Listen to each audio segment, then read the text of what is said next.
तो मैं सबसे पहले आप सभी से हाथ जोड़कर निवेदन करना चाहता हूँ कि हमारे गुरुदेव का जो भी जितने क्रांति हैं, 7 क्रांति आंदोलन में से साधना आंदोलन जन जन तक फैल चुका है, लेकिन कुछ ऐसे आंदोलन है जिसको हम समझकर आगे बढ़ना नहीं चाहते, तो इससे पूर्ण काम नहीं बनेगा।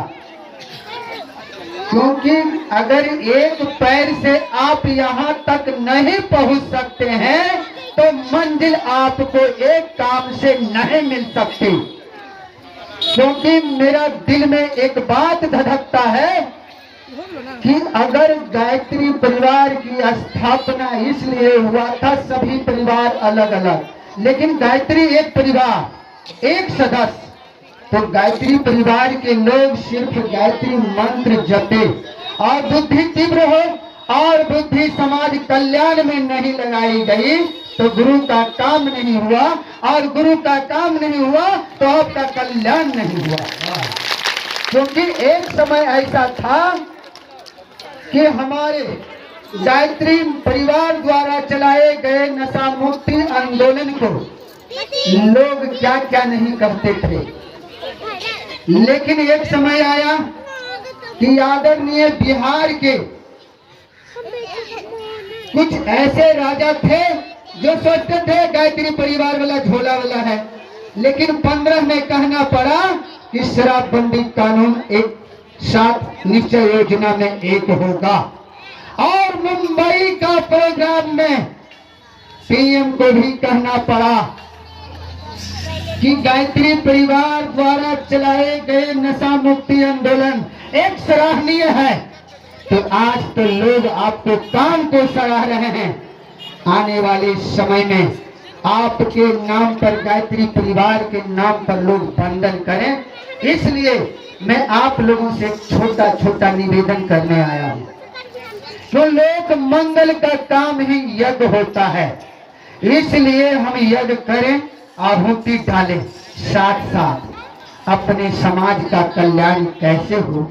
अब जैसे आज ही थोड़े दिनों के बाद होली का पर्व आएगा, हम गायत्री परिवार वाले हैं और फिर हम वही होली को समझ नहीं पाए, तो फिर काहे को गायत्री परिवार, काहे को?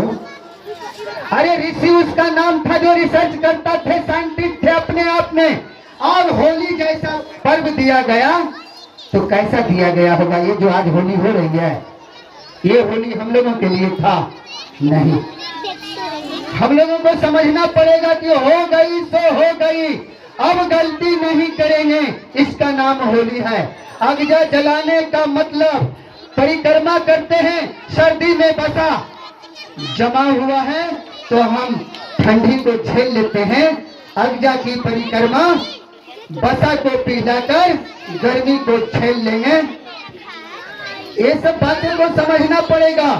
मट्टी को जो हम धुलखेल करते हैं, शुद्ध मिट्टी का लेप दूसरे पर क्यों डालें?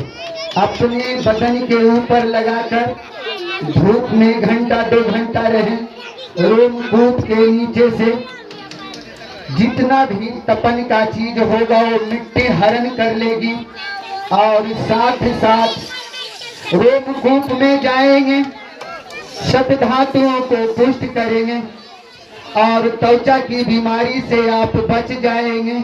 शुद्ध मिट्टी को आप पानी में घोल बनाइए या गंगा जल में बनाइए। अगर शुद्ध मिट्टी है तो जो भी मिट्टी हो शुद्ध हो, अगर मुल्तानी मिट्टी है तो काम बन जाएगी।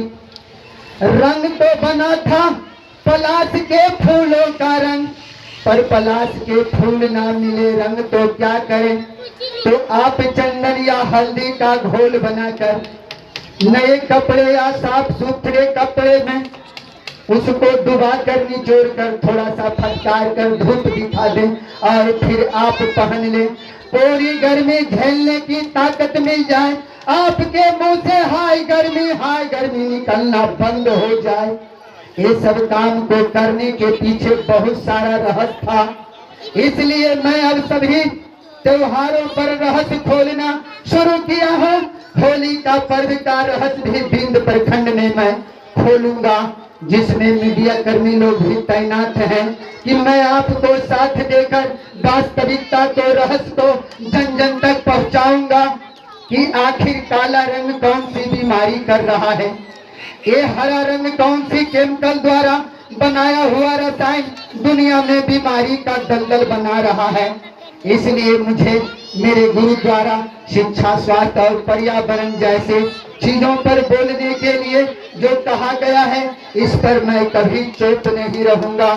और एक बात समझ ले, मैं तो दंग रहता हूँ कि हमारे गायत्री परिवार के लोगों को गयन जोड़ तरंग तारने वाली शक्ति में भी पीछे कैसा नादानी समा गई, जो आज समझते हैं कि गायत्री मंत्र जपूंगा माँ गायत्री मुझसे प्यार करेगी।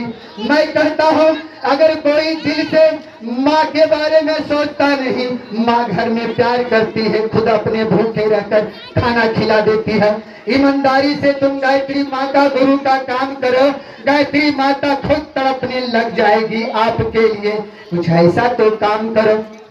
कहीं मैं नहीं कहता हूँ कि मैं गायत्री परिवार से हूँ, लेकिन लोग कहने लगते हैं, इनकी भाषा कह रही है कि ये गायत्री परिवार वाले हैं, इनकी बुद्धि तीक्ष्ण बता रही है कि ये पंडित श्री राम शर्मा का ही भक्त हैं। अन्यथा दूसरा ऐसा कौन आकर दहाड़ कर चला गया, दूसरा नहीं हो सकता है। इसलिए मैं आप लोगों से हाथ जोड़कर निवेदन करना चाहता हूँ कि गायत्री परिवार की स्थापना ओम भूर्भुवः स्वाहा तक के लिए नहीं मिला है। गायत्री परिवार दुनिया को बदलेगा, जानेगा और देखेगा, जमाना बदलेगा। मेरे गुरुदेव ने कहा कि बेटा तुम करना या ना करना, मैं किसी को पकड़ कर